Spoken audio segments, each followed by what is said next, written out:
கர்த்தர் சோதரம். இந்த நாளிலே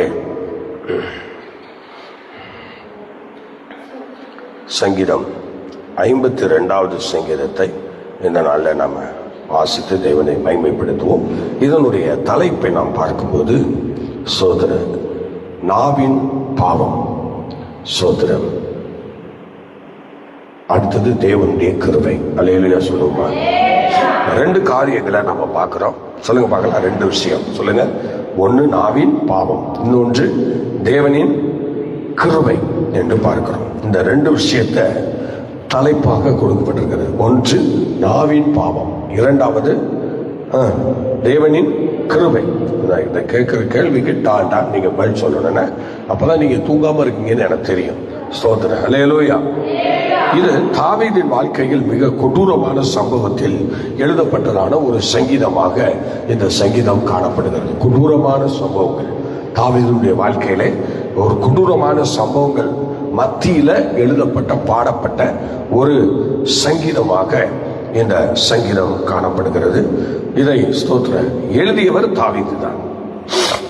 தாவீது தான் இந்த சங்கீதத்தை எழுதியிருக்கிறார், பாடியிருக்கிறார் என்று நாம் பார்க்கிறோம்.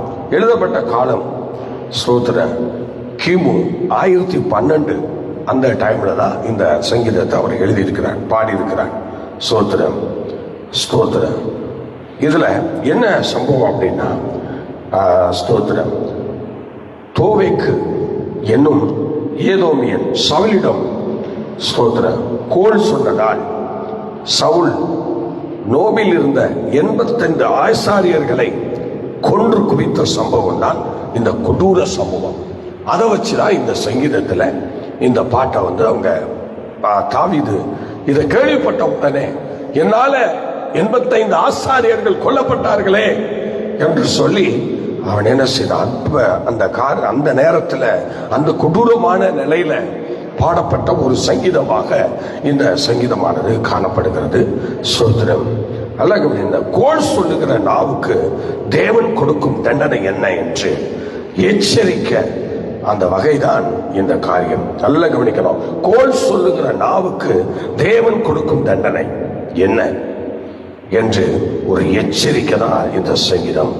சோதரம். தீர்க்க தரிசன சங்கீதம், ஞான சங்கீதம் என்றெல்லாம் சொல்லி நம்ம பார்க்கிறோம்.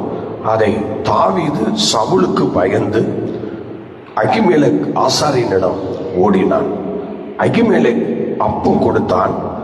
அதை பார்த்த தோவைக்கு என்ன செஞ்சிட்டான், சவுலிடம் போய் குறை சொல்லிட்டான், காட்டி கொடுத்துட்டான். சோதரன். தாவீதுக்கு அகிமேலுக்கு உதவி செய்தான் என்று கோல் சொன்னான். சவுல் சோத்திர இத கேட்ட உடனே 85 ஆசாரியர்களை கோபப்பட்டு சோத்திர குழந்தைகளை மாடுகளை கூட சோத்திர கொன்றான். குழந்தைகள் மாடுகள் சோத்திர அவங்க எல்லா மிருகச்சுவண்டிலையும் கொண்டு போட்டான். தாவீது இதை கேள்விப்பட்ட பிறகு அப்பதான் அவரு பயங்கரமா ஒண்ணும் செய்ய முடியல. தாவீதால அழுகிறார், புலம்புகிறார், கதறுகிறார். அந்த நேரத்துல அந்த கொடூரமான சம்பவத்துக்கு மத்தியில இந்த சங்கீதம் 52வது சங்கீதத்தை அவர் பாடி ஆண்டவரை மகிமைப்படுத்துகிறார். நல்ல யோசித்து பாருங்க. சோதர 52வது சங்கீதத்துல அவர் அழுது புலம்பி அவர் கதறி சொல்ற அந்த காரியத்தை நம்ம பார்க்கிறோம். ரொம்ப பயங்கரமா இருக்கு. ஸ்தோத்திர. ரொம்ப பயங்கரமா இருக்கு. ஸ்தோத்திர ஸ்தோத்திர. அதனுடைய முழு விளக்கத்தை நம்ம படிக்கும் போது அது 3 பகுதியாக நம்ம பிரிச்சு பார்க்கலாம். ஸ்தோத்திர. 1வது பகுதி கோல்காரனை பார்த்து கேள்வி கேட்கிற அனுபவம். கோல் சொல்லுகிறவர்களை, கோல் சொல்லுகிற சமுதாயத்தினரை, கோல் சொல்லி திரிகிறவர்களை பார்த்து கேட்கிற ஒரு காரியத்தை இங்கே நம்ம எபிரேய பைபிள் முறைமைப்படி அவர் என்ன சொல்லி பேசுகிறார் என்று பாருங்கள். சோதர, பலவானே, நீ பொல்லாப்பில் மேன்மை பாராட்டுகிறது என்ன? தேவனுடைய கிருபை நாள்தோறும் நிலைத்திருக்கிறது என்று ஒரு கேள்வியை அவன் மத்தியில் வைக்கிறார். சோதர வசனம் 1 இதனுடைய ஸ்தோத்திர மொழிபெயர்ப்பை நாம் பார்க்கும்போது சோதர விஎஸ் பழைய மொழிபெயர்ப்பு இது. பலவானே, நீ ஏன் பொல்லாப்பில் மேன்மை பாராட்டுகிறது என்ன? தேவனுடைய கிருபை நாள்தோறும் நிலைக்கிறது. சோதர அப்படி சொல்றாங்க. அப்படியே நம்ம புதிய மொழிபெயர்ப்பில் அந்த வார்த்தையை எடுத்துக்கிட்டோம்னா, சோதர பலசாலியே, உன் தீமையை குறித்து ஏன் பெருமை பாராட்டுகிறாய்? தேவனுடைய அன்பு எப்பொழுதும் இருக்கிறது. இது வந்து புதிய மொழிபெயர்ப்பு. எப்படி? இது வந்து புதிய மொழிபெயர்ப்பு. எப்படி சொல்றாரு பாருங்க. திரும்ப உங்களுக்காக நான் வாசிக்கிறேன். அப்படின்னா ERV புதிய மொழிபெயர்ப்பு, ERV பைபிள்ல இந்த வசனத்தை பயன்படுத்துறாங்க. எப்படி? பலசாலியே, உன் தீமையை குறித்து ஏன் பெருமை பாராட்டுகிறாய்? தேவனுடைய அன்பு எப்பொழுதும் இருக்கிறது என்று சொல்லுகிறார். தேவனுடைய அன்பு எப்பொழுதும் இருக்கிறது என்று சொல்லுகிறார். நல்ல யோசித்து பாருங்க. அப்படியே அதே வசனத்தை SLT பைபிள்ல நம்ம எடுத்துக்கிட்டோம்னா, எளிய தமிழ்ல, வீரனே, நீ செய்த தீமைக்காக ஏன் பெருமை பாராட்டுகிறாய்? கடவுளின் அன்பு நாள் முழுவதும் இருக்கிறது அப்படின்னு SLT பைபிள்ல சொல்லுகிறது. நல்ல கவனிக்கணும். இவ்விதமாக மொழிபெயர்ப்பு எல்லாம் ஒன்றையே சொன்னாலும் சில அர்த்தங்களை சில இடங்கள்ல மாற்றி சொல்லுகிற அந்த அனுபவத்தை பார்க்கிறோம். ஆகவே சோதர வசனம் 2:4 நாவை பற்றி ஆண்டவர் அங்க பேசுகிறார். சோதர அதனால இந்த முதல் பகுதியை நம்ம படிக்கும் போது அதுல என்ன சொல்றாரு பாருங்க. சோதர வீரனே, சோதர இது எளிய தமிழ் SLTல வருது. என்ன சொல்றாரு? வீரனே, நீ செய்த தீமைக்காக ஏன் பெருமை பாராட்டுகிறாய்? கடவுளின் அன்பு நாள் முழுவதும் இருக்கிறது. கடவுளின் அன்பு நாள் முழுவதும் இருக்கிறது. ஒரு நிமிஷம் கூட ஒரு தேவ மனுஷனை விட்டு, தேவ மனுஷியை விட்டு ஆண்டவருடைய அன்பு கடந்து போவது இல்லை. அது நாள் முழுவதும் அவன் கூடவே, அவள் கூடவே இருக்கிறது. அதுதான் தேவனுடைய அன்பு. சோதர நம்ம மாறி சில இடங்கள்ல மாறுறோம்ல, அவர் மாற மாட்டார். அவர் கிருபை என்னைக்கும் இருக்கு, அவருடைய அன்பு என்னைக்கும் இருக்கு. 24 hours, ஒரு நாள் முழுவதும் ஒரு நிமிஷம் கூட விடாம அவர் நம்மோடு கூட பயணிடுகிறார். நாம தான் சில இடத்துல என்ன செய்யறோம்னா, ஆண்டவரே நீ இங்கேயே கொஞ்சம் உட்கார்ந்துருங்க சேர் போட்டு, நான் தோ வந்துடுறேன்னு சொல்லிட்டு சில நேரங்கள் அவரை கண்டுக்காம, அவரை பார்க்காம பேசுறோம், பார்க்கிறோம், சிந்திக்கிறோம், செயல்படுறோம். இதெல்லாம் தேவன் கூட இருக்கிறார் என்பதை நாம் மறந்து போக கூடாது. வசனம் 2:4 சொல்றாரு பாருங்க. நாவை பற்றி அங்க சொல்றாரு. உன் நாவு கேடுகளை யோசித்து சவரகன் கத்தியை போல வஞ்சகம் பண்ணுகிறது. நன்மையை பார்க்கிலும் தீமையையும், நீதியை பேசுவதை பார்க்கிலும் பொய்யையும் நீ விரும்புகிறாய். கேடுண்டாக்கும் சகல வார்த்தைகளையும் கபடுள்ள நாவே நீ விரும்புகிறாய். நம்ம அப்படிதான் தேவ ஜனங்கள் என்று பாராமல் பேசுகிற வார்த்தைகள் கேடுண்டான வார்த்தைகள், கேடு உண்டாகக்கூடிய வார்த்தைகள். அதையே நம்ம பேசி இப்படி சில நேரங்கள்ல ஆண்டவரை கோபப்படுத்துகிறோம். சோதர இது எபிரேய வசனத்துல முக்கிய வார்த்தையாக இத சொல்றாங்க. நாவு இந்த சங்கீதத்தில் 2 முறை வருது. சோதர நல்லா கவனிங்க. வஞ்சகம், கோல். சோதர இது தோவைக்கின் நாவாக சொல்லப்பட்டிருக்கிறது. தோவைக்கின் அந்த தோவைக்கு இருக்கால, அவனுடைய நாவு சம்பந்தப்பட்ட காரியத்தை இங்க சொல்றார். சோதர இதுல ஒரு 3 ஆயுதங்களை அவன் நாவு மூலமா எடுத்துக்கிறான். 3 ஆயுதங்கள் என்னென்ன அப்படின்னு பாத்தீங்கன்னா, சவரகன் கத்தியை போல கூர்மையானது. நாவு எப்படிப்பட்டது? சவரகன் கத்தியை போல சோதர கூர்மையானது. எப்போதும் ஏதாவது ஒண்ணு, ஏதாவது இடிச்சு பேசிட்டே இருக்கணும். சோதரம். 2வது, பொய்யை விரும்புகிறது. அந்த நாவு என்ன செய்து பாருங்களா, அந்த நாவுக்கு உண்டான பசி, அந்த நாவுக்கு உண்டான வீரியம், அந்த நாவுக்கு உண்டான தன்மை, அந்த தோவேக்கு என்று சொல்லுகிறவனுடைய அவனுடைய நாவுக்கு இருக்கிற அந்த தன்மையை தான் இங்க சொல்லுகிறது. சவரகன் கத்தியை போல கூர்மையானது. 2வது, பொய்யை விரும்புகிறது. 3வது, கேடுண்டாக்கும் வார்த்தை, அதை சோதர தருகிறது. கேடுண்டாக்கும் வார்த்தை. இந்த மூன்றையும் அந்த நாவு, தோவைக்குடைய நாவு கொடுக்கிறது. இன்றைக்கு எத்தனையோ தோவைக்கு இன்னைக்கும் சபைகளிலே சஞ்சரித்து வருகிறார்கள். எல்லாரும் தேவனோடு சஞ்சரித்து வருகிறது தான் தேவனுடைய திட்டம். ஆனால் இப்பொழுது இப்படிப்பட்ட சவரகன் கட்சியோடு, இன்னைக்கு பொய்யை விரும்புகிறவர்களோடு அல்லது ஸ்தோத்திரம் கேடுண்டாக்கும் வார்த்தைகளை கொடுக்கிறவர்களோடு இன்னைக்கு உறவுகளை வைத்துக் கொண்டு இன்னைக்கு ஒரு கூட்டத்தார் வாழ்ந்து கொண்டு தோவைக்கு மாதிரி இருந்து கொண்டிருக்கிறார்கள். தோவைக்கு அந்த காலத்திலே அவன் சவுலுக்கு பிரியமானவனாய் இருக்க நினைச்சான். ஆனா தாவீதையோ ஆசாரிய கும்பலையோ ஒழிச்சு கட்டிட்டான். பாத்தீங்களா, அவனுடைய வேலையை பாருங்க. கூட இருந்தே குறிப்பிருக்கிறவனாய் அந்த தோவைக்கு மாறிவிட்டான். சோத்திர பகுதி 2 நம்ம வரும்போது தேவனுடைய நியாய தீர்ப்பு உண்டாகிறத நம்ம பார்க்கிறோம். அது 5வது வசனத்துல தேவனுடைய நியாய தீர்ப்பு உண்டாகுது. என்ன உண்டாகுது பாருங்க. தேவன் உன்னை என்றைக்கும் அழித்து போடுவார். சவரகன் கத்தியை போல உன்னால தீட்டி இருக்கிற என் அன்பு மகனே, மகளே, இங்க வருகிற நியாய தீர்ப்பு பாரு. தேவன் உன்னை என்றைக்கும் அழித்து போடுவார். உன்னை பிடித்து உன் வாசஸ்தலத்தில் இருந்து பிடுங்கி உயிரோடு நல்லவர்கள் உயிரோடு இருக்கிறவர்களுடைய தேசத்தில் இருந்து உன்னை வேறறுப்பார் என்று. சவரகன் கத்தியை போல கூர்மையா இருக்கிற ஒன்னாவுக்கு கிடைக்கக்கூடிய பலனை பார்த்துக்கொள். இதுதான் அவனுக்கு கிடைக்கிற பலன். ஸ்தோத்திரம். இதைய ஸ்தோத்திரம் எல்லாம் கவனிக்கணும். ஹல்லேலூயா. எபிரேய பைபிள்ல முழு உச்சரிப்புகள் இருக்கிறது. அந்த உச்சரிப்புகளோட ஸ்தோத்திரம் உன்னை இடித்து போடுவார் ஸ்தோத்திரம் என்று சொல்லுகிறார். அந்த எபிரேய வசனத்துல சொல்லும் போது என்ன சொல்றாருன்னா, உன்னை இடித்து போடுவார், வீட்டை இடிப்பது போல என்று சொல்றார். எப்படி? உன்னை இடித்து போடுவாராம், வீட்டை இடிப்பது போல என்று எபிரேய பைபிள்ல ஆண்டவர் சொல்றார். உன்னை பிடுங்குவார், கூடாரத்தின் குச்சியை பிடுங்குவது போல, கூடாரத்தின் குச்சியை பிடுங்குவது போல என்று சொல்லி இந்த எபிரேய பைபிள்ல கொஞ்சம் நல்ல விளக்கமா சொல்றாங்க. எபிரேய பைபிள்ல எபிரேய எழுத்துக்கள்லயே நமக்கு இருக்கு. ஆனாலும் நான் அதை தமிழ் மொழியாக்கத்தில் உங்களுக்கு சொல்லி கொடுக்கிறேன்.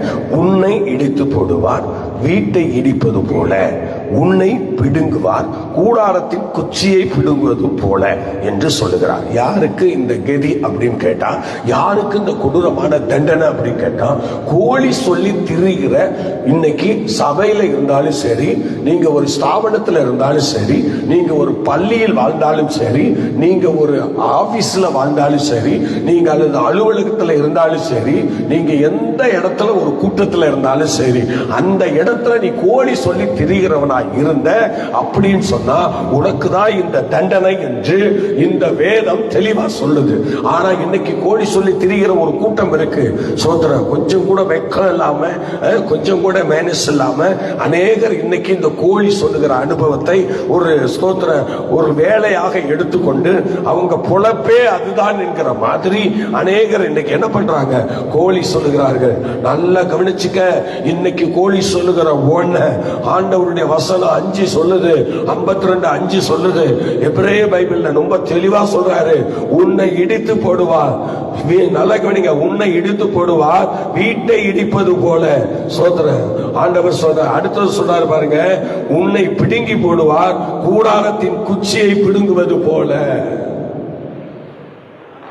நல்லா கவனிக்கணும்.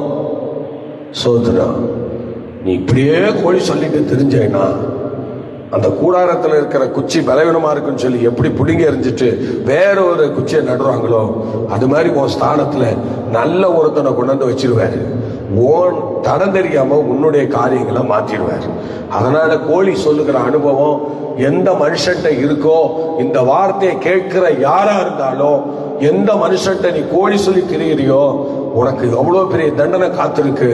அதனால இதை கேட்ட உடனே நீ மறந்துருப்பினா கர்த்தர் உன் கோழி சொல்றத நிறுத்திக்கிட்டீங்கன்னா உன்னை கர்த்தர் மன்னிச்சிடுவாரு, மன்னிச்சு ஏற்றுக்கொள்ளுவார். இல்லை இதுக்கப்புறமும் நீ கோழி சொல்லுவீனா இப்ப சொல்லப்பட்ட வார்த்தைகள் உன்னுடைய லைஃப்ல நடக்கும் என்பதை நீ மறந்து போகாத. சோதரன் எப்போதும் நல்லா கவனிங்க. நம்ம எப்போதுமே செய்த பாவத்திற்கு பனிசு நிச்சயமா இந்த பூமியில கிடைக்கும். நீங்க நினைக்கிற மாதிரி ஆண்டவர் அப்படியே கண்டுக்காம போறவர் இல்லை, அவர் எல்லாத்தையும் கண்டுகிட்டு தான் இருக்கிறாரு. அதனால தேவ பிள்ளைகள் இந்த மாதிரி பாவங்கள் வரும்போது உங்க என்ன செய்யணும்? ஸ்தோத்திரம், உங்களை நீங்க சரியா பார்த்துக்கணும். 3 காரியத்தை இந்த வசனத்துல நமக்கு சொல்லி கொடுக்கிறார். என்ன சொல்றாரு? முதலாவது சொல்லும்போது, உன்னை இடித்து போடுவார் வீட்டை இடிப்பது போல என்று சொன்னார். உன்னை பிடுங்கி போடுவார் கூடாரத்தின் குச்சியை பிடுங்குவது போல. அடுத்தது ஸ்தோத்திரம், உன் வேரை அறுப்பார் மரத்தை வேரோடு பிடுங்குவது போல. ஸ்தோத்திரம், வேரை அறுப்பார் அப்படின்னா என்ன அர்த்தம்னா, குடும்பம் முழுவதுக்கும் அந்த தண்டனை இருக்குன்ற. நீ கோழி சொல்றதுனால உன் குடும்பத்துல உன் பிள்ளைகளை கூட கடவுள் விட மாட்டேன்னு சொல்றாரு. நீ என்ன வேணாலும் பண்ணிக்கோ, இந்த வார்த்தைக்கு யாருமே கிட்ட நிக்க முடியாது. 3 தண்டனை, வீடும் இடியும் கூடாரமும் பிடுங்கப்படும் வேரும் அறுக்கப்படும். 3 விஷயத்த சொல்றாரு. அதனால இந்த கோழிக்காரனுடைய, இந்த கோழி சொல்லுகிற இந்த தோவேக்கு என்று சொல்லுகிற அவனை போல குணம் உள்ளவங்க யாரா இருந்தாலும் சரி, ஒருத்தனையும் கர்த்தர் விட போறது இல்லை. அவர்களுக்கு இப்படிப்பட்ட தண்டனைகள் நிச்சயமாக வரும். இது பயங்கரமான மொழிபெயர்ப்புல ரொம்ப வித்தியாசமா இந்த காரியங்களை கர்த்தர் நமக்கு சொல்றார். தேவன் உன்னை என்றென்றைக்கும் அழித்து போடுவார். இது நம்ம மொழிபெயர்ப்புல சொல்லப்பட்டிருக்கிறார். தேவன் உன்னை என்றென்றைக்கும் அழித்து போடுவார். உன்னை பிடித்து உன் வாசஸ்தலத்தில் இருந்து பிடுங்கி உயிரோடு இருக்கிறவர்களுடைய தேசத்தில் இராமல் உன்னை வேறு அறுப்பார் என்று சொல்லப்பட்டிருக்கிறது. இதே புதிய மொழிபெயர்ப்பில், ஆனால் தேவன் உன்னை என்றென்றைக்கும் அழிப்பார், உன்னை பிடித்து உன் வீட்டில் இருந்து இழுத்து உயிரோடு இருக்கிறவர்கள் உலகத்தில் இருந்து உன்னை பிடுங்கி எறிவார் என்று சொல்லப்பட்டிருக்கிறது. அப்படியே நம்ம எஸ்எல்டியில் நம்ம வரும்போது, ஆனால் கடவுள் உன்னை முற்றிலும் அழிப்பார், உன்னை உன் வீட்டில் இருந்து தூக்கி எறிந்து உயிர் வாழ்வோர் தேசத்தில் இருந்து உன் வேரை பிடுங்குவார் என்று சொல்லப்படுகிறது. இப்படி இது ஸ்தோத்திர தோவேக்கனுடைய அந்த கோல் சொல்லுதல் மூலம் வந்த தண்டனைக்குரிய காரியம்தான் இந்த காரியம். அதனால தோவைக்கு மாதிரி யாராவது இருப்பீர்கள் என்றால், நீங்கள் இருக்கிற இடத்திலிருந்து மனம் திரும்பி விட்டால் உங்களும் உங்களுடைய குடும்பமும் நீங்களும் தப்பிக்கொள்வீர்கள் என்று ஆளிருந்து கால வேளையிலே உங்களுக்கு ஆண்டவர் வலியுறுத்துகிறார். 3வது பகுதி வருது, தாவீதின் நம்பிக்கை. வசனம் 6-9 வசனங்களை நீங்க எடுத்துக்கிட்டீங்கன்னா, நீதிமான்கள் அதை கேட்டு பயந்து அவனை பார்த்து நகைத்து, இதோ தேவனை தன் பலனாக கொள்ளாமல் தன் ஐஸ்வர்யத்தின் திரட்சியை நம்பி தன் தீவினையிலே பலத்து கொண்ட மனுஷன் என்பார்கள் என்கிற வசனத்தை 8-9 மிக அழகாக சொல்லுகிறார். முடிவு நல்லா கவனிங்க, அழகான ஒரு முடிவு என்னன்னா, நானே தேவனுடைய வீட்டில் பச்சையான ஒலிவ மரத்தை போல் இருக்கிறேன், தேவனுடைய கிருபையை என்றென்றைக்கும் நம்பி இருக்கிறேன் என்று சொல்லுகிறார். இப்படி நம்ம ஸ்தோத்திர இதை ஸ்தோத்திர எபிரேய உச்சரிப்பிலே முழு எபிரேய உச்சரிப்பும் இதில் இருக்கிறது. ஆனால் நம்ம தமிழ் மொழியாக்கத்தை மாத்திரம் நம்ம எடுத்துக்கொள்ளலாம். பச்சையான ஒலிவ மரம் எப்பொழுதும் பசுமையான கனி கொடுக்கும், எண்ணெய் தரும் மரம் ஸ்தோத்திரம். தோவேக்கு வேறு அறுக்கப்படுவான், ஆனால் தாவீது வேரூன்றி இருப்பான் என்று சொல்லப்பட்டிருக்கிறது. கோல் சொல்லுகிறவன் வேறு அறுக்கப்படுவான். யாரை குறித்து கோழி சொன்னாங்களோ அவனை கர்த்தர் நிலைநாட்டுவார். அல்லேலூயா, சத்தமா சொல்லுங்க பார்க்கலாம். அவனை தாவீது வேரூன்றி இருப்பான் என்று சொல்லுகிறார். அவன் பாதிக்கப்பட்டவன், அவன் வேரூன்றி இருப்பான் என்று சொல்லுகிறார். அதனால சோத்திர கிருபை, சோத்திர வசனம் 1 ஆரம்பித்த கிருபையும் வசனம் 8 முடியும். சோத்திர கிருபையும் 1 நாள் சோத்திரம். அதை பாத்தீங்களா, வசனம் 1 ஆரம்பிச்சு 8 அந்த கிருபை முடியுது. சோத்திரம். முதல் வசனம் 1 படிங்க, சீக்கிரம் படிக்க பார்க்கலாம். பொருளாப்பில் ஏன் பெருமை பாராட்டுகிறாய்? தேவனுடைய கிருபை என்னாலும் இருக்கிறது என்று சொல்லுகிறது. சோதனம். அதை நம்ம 8வது வசனத்தில் படிக்கலாம்.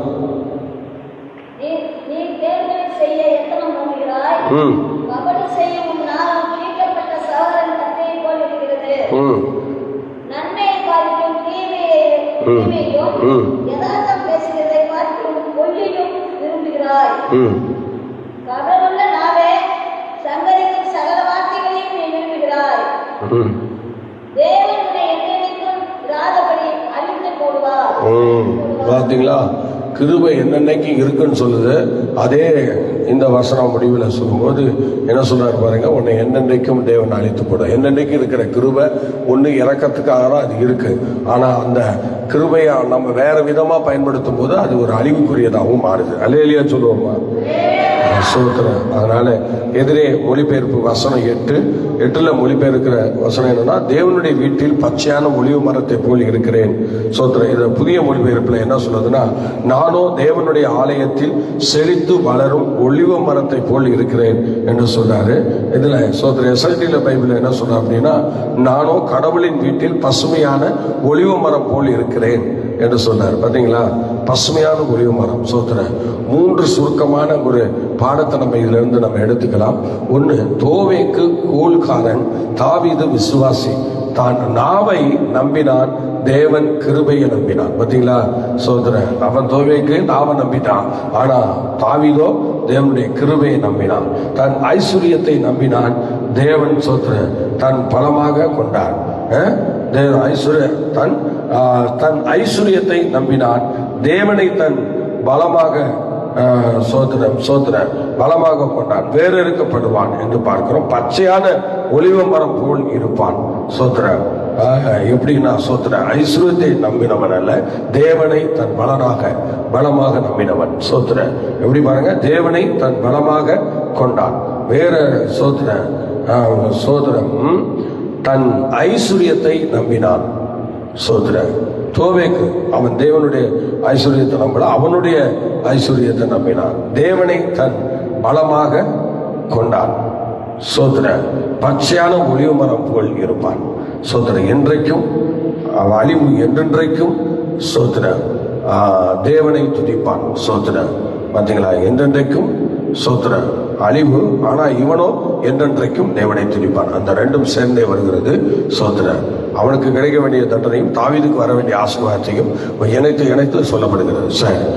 ஸ்தோத்திர. வசனம் 9 ஒரு வரியில், உன் நாவு மற்றவர்களை அழிக்கும் கத்தியாக இருக்காதே, தேவனை துதிக்கும் ஒலிவ மரமாக இரு.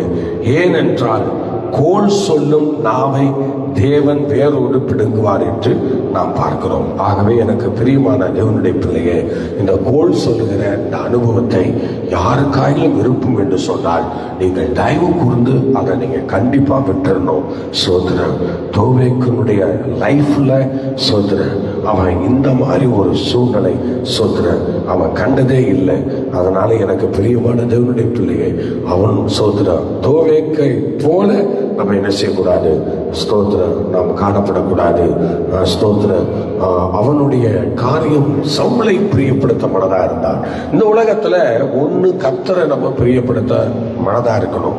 அப்படி இல்லைன்னா ஸ்தோத்திரம் நம்முடைய எதிராளியாகிய எதிரே உள்ளவர்களை மகிமைப்படுத்த பிரியமா இருக்கணும். ஆக 2 இடத்துல நம்ம மாற்றி தவிக்க போகிறோம் என்பதை நாம் மறந்து போகக்கூடாது. 2 இடத்துல. ஒண்ணு ஆண்டவர் இடத்துல, அது தவிப்பு கிடையாது, ஆசீர்வாதம் கிருபை. ஆனா இன்னொன்னு சோத்திர எதிரிகள் இடத்துல, கோல்காரனுடைய குடும்பத்துல. பாருங்க, நீ கோல் சொல்றதுனால என்ன நடந்தது? 85 பேர் அன்னைக்கு இறந்து போடா. சோத்திர. அதையும் இவனே தான் கொண்டு போட்டான். சவுல் இவனை வச்சு அந்த வேலையை முடிக்கிறான். பாத்தீங்களா, நல்லா கவனிக்கணும். கோல் சொல்றது எவ்வளவு பெரிய பிரச்சனை பாருங்க, எவ்வளவு பெரிய சாபம். சோத்திரன். தாவீதுக்கு ஸ்தோத்திரம் அடைக்கலம் கொடுத்தான் என்று சொல்லி இந்த ஆசாரியனுடைய பேரை சொல்லி அவங்க ஊரை சொன்னான். உடனே பாருங்க, அவங்க சோத்திரன் சவுல் கூட இருக்கிற 3000 பேர் சோத்திரன் பட்டயத்தோடு ஈட்டியோடு தேடிட்டு இருக்கிறாங்க. யார? தாவீத. அப்படிப்பட்ட தேடி வரும்போதுதான் அந்த 85 ஆசாரியர் அவங்களை வெட்டி போட்டிருக்காங்க. அந்த கொடூரமான சம்பவங்கள் மத்தியில எழுதப்பட்ட ஒரு சங்கீதம் தான், பாடப்பட்ட ஒரு பாட்டு தான் இந்த சங்கீதம் என்று வேதம் தெளிவா சொல்லுகிறது. ஆகவே அருமையான தெய்வ பிள்ளையே, சோதரம், இந்த கால வேளையிலே நீ யாரா இருந்தாலும் பரவாயில்ல, ஆனா இதுவரைக்கும் நீ செய்த கோளுக்கு எத்தனை பேர் பாதிக்கப்பட்டாங்கன்னு தெரியல. தேவனுடைய இரக்கமும் மேல இருந்ததுனால ஒருவேளை தண்டனை வராம இருக்கலாம். ஆனா இனியும் அப்படி இருக்கும் என்று நீ என்னாத. இயேசு கிறிஸ்துவின் நாமத்துல உன்னை தாழ்மையா கேட்டுக்கொள்கிறேன். நீ கோல் சொல்லுகிற அனுபவம் இருக்குமானால் அதை இன்றையோட விட்டு மனம் திரும்பி அப்பா சமூகத்துல முழங்கால் பிடிக்கிட்டு அப்பாட்ட கெஞ்சி கேடு. இதுவரைக்கும் நான் இப்படி எல்லாம் செய்திருக்கிறேன், என்னை மன்னிச்சு ஆண்டவரே, இந்த நாள் முதற்கொண்டு நான் ஒரு தீர்மானம் எடுக்கிறேன்.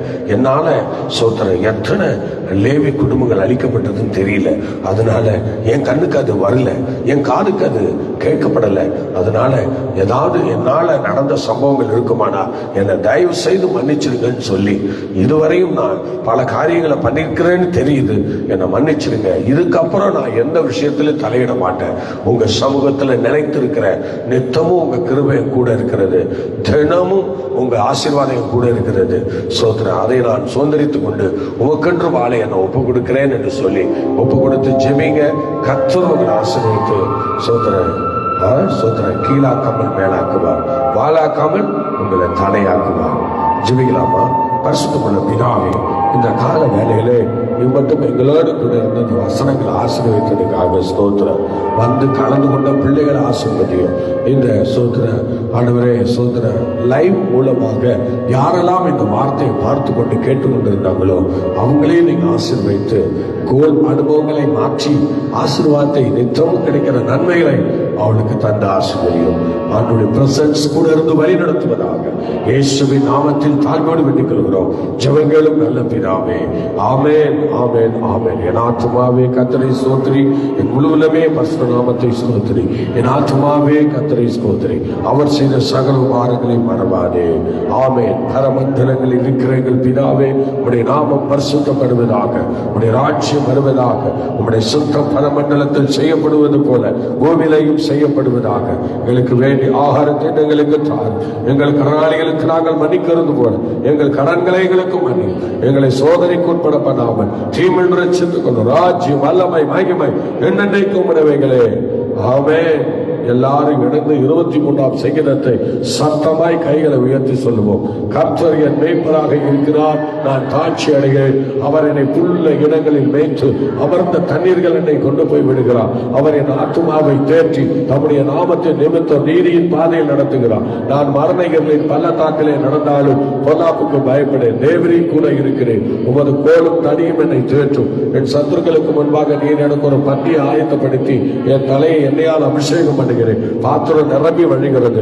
ஜீவனுள்ள நாளெல்லாம் நன்மை கிருபை என்னை தொடரும். கர்த்தருடைய வீட்டிலே நீடித்த நாட்களாய் நிலைத்திருப்பேன் என்பதே ஸ்தோத்திரம். கர்த்தர் நம்மை ஸ்தோத்திர ஆசீர்வதிப்பாராக. சமாளத்தோடு சொல்லுவார்கள். God bless you.